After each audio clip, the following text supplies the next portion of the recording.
We'll keep this conversation going with Marwan Bishara, who is Al Jazeera's senior political analyst. Marwan, thank you for joining us on this news hour. 2 months ago, U.S. President Joe Biden said about the idea of ceasefire negotiations, quote, "We're closer than we've ever been to a ceasefire deal." And of course, that never materialized. Do you think there's a better chance for a deal now, realistically? It depends what kind of a deal we're talking about. Picking up from where Noor left off, look, the military in Israel does want a deal because it does want to wind down the war.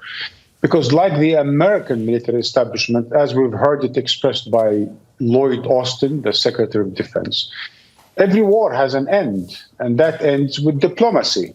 There is no, never-ending war in real terms. It's a term, but every war is meant to end with some form of a diplomatic solution. That's, for Israel today, in as far as Israel military is concerned, is the best time ever to build on whatever Israel considered to be a victory against the Lebanese, against the Palestinians, against Hamas, against the people of Gaza, in order to cement those gains. So diplomacy is needed. And with the Qataris, Egyptians, and the Americans on board, there is a chance for Netanyahu to actually, get something, and get something probably more today than he thinks he got back in May and June. The thing is, right, in Israel, the military are quite a bunch of bloody people, and we've seen that manifest itself in the genocide of Gaza. The politicians are not only bloody, they're also opportunistic. And for the likes of Netanyahu, Ben Gvir, and Smotrich, and other fascists, the continuation of war is really important for them politically and personally. Can you figure out what the Israeli Prime Minister Benjamin Netanyahu actually wants? Because Gaza has been leveled, Sinwar has been killed, Nasrallah, the former head of Hezbollah, has been killed. He's now responded in the way he saw fit to Iran, and he hit some of their missile production capabilities. What does he want now? Let me pick up from where we left off in our last conversation.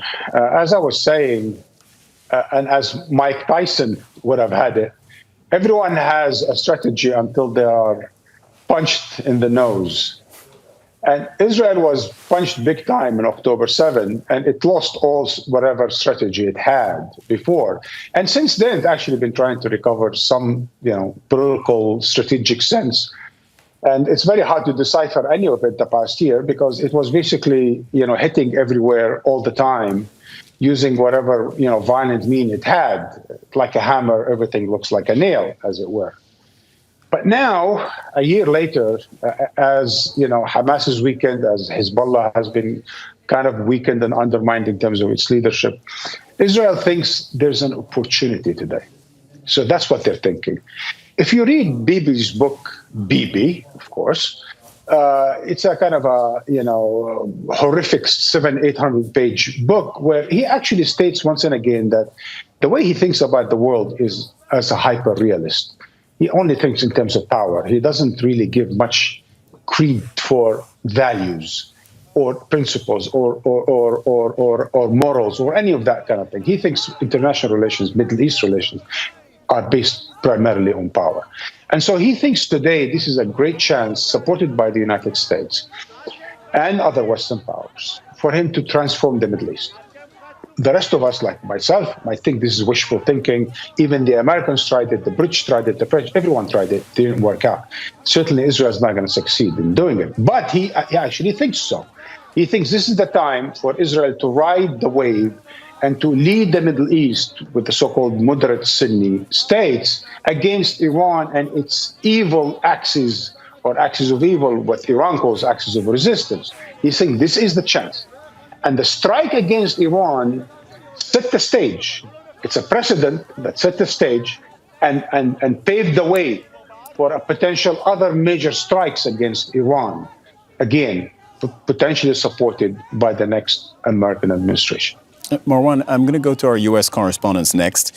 Before I do that, it strikes me that Benjamin Netanyahu has now, more than a year on from October 7, 2023, he has de facto managed to outlast Joe Biden, which is what so many of our analysts, and I think yourself included, have told us he was trying to do over the past year, right? Because, yes, Joe Biden is still in office until January, but he's not running again for president. And, you know, there's not a ton that he can do over the next 2 months in the dying days of his presidency.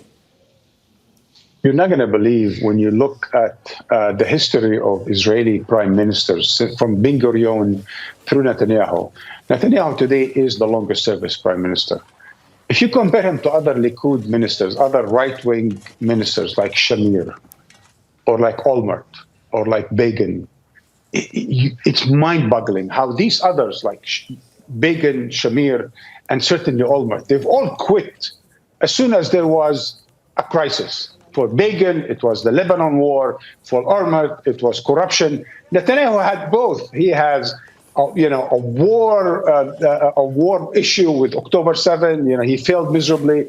He has a moral issue, corruption issues, invited on 4 charges, and he won't quit. He's the most thick-skinned politicians in the history of Israel, and he will persist, even though it is riding the wave of fascists and religious fanatics that will take Israel down the drain. It doesn't care. As long as he stays on top, it doesn't matter if Israel hits bottom. All right. Al Jazeera's senior political analyst, Marwan Bishara. Thank you very much. Make sure to subscribe to our channel to get the latest news from Al Jazeera.